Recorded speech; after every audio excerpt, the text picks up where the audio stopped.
ओम शांति। आज की कहानी अंतिम महल। एक राजा बहुत ही महत्वाकांक्षी था और उसे महल बनाने की बड़ी महत्वाकांक्षा रहती थी। उसने अनेक महलों का निर्माण करवाया। रानी उनकी इस इच्छा से बड़ी व्यतीत रहती थी। पता नहीं क्या करेंगे इतने महल बनवाकर।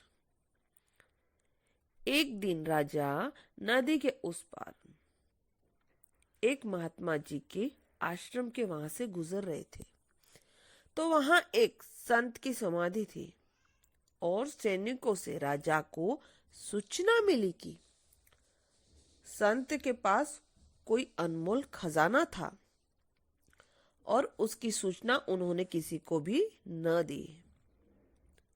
पर अंतिम समय में उसकी जानकारी एक पत्थर पर खुदवा कर अपने हाथों से गड़वा दिया और कहा कि जिसे भी वो खजाना चाहिए उसे अपने स्वयं के हाथों से अकेले ही इस समाधि को 84 हाथ नीचे सूचना पड़ी है निकाल ले और अनमोल सूचना प्राप्त कर ले।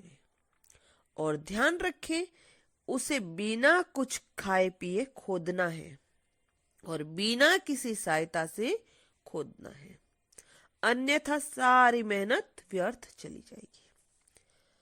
राजा अगले दिन अकेले आया और अपने हाथों से खोदने लगा और बड़ी मेहनत के बाद उसे वो शिलालेख मिला और उन शब्दों को राजा ने पढ़ा तो उसके होश उड़ गए और सारी अकल ठिकाने पर आ गई।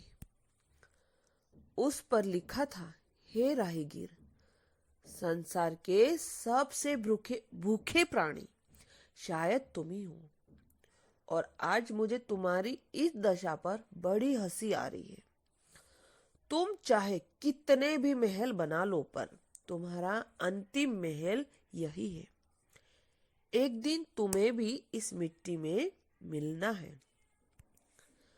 सावधान रहेगीर, जब तक तुम इस मिट्टी के ऊपर थे तब तक आगे की यात्रा के लिए कुछ न कुछ जतन कर लेना, क्योंकि जब मिट्टी ऊपर आएगी तो फिर कुछ भी न कर पाओगे।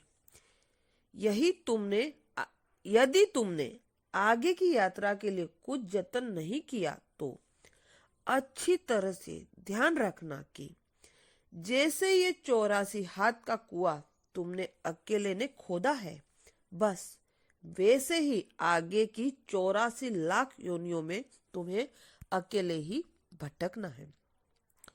और हे राहीगीर, ये कभी न भूलना कि मुझे भी एक दिन इसी मिट्टी में मिलना है, बस तरीका अलग अलग है।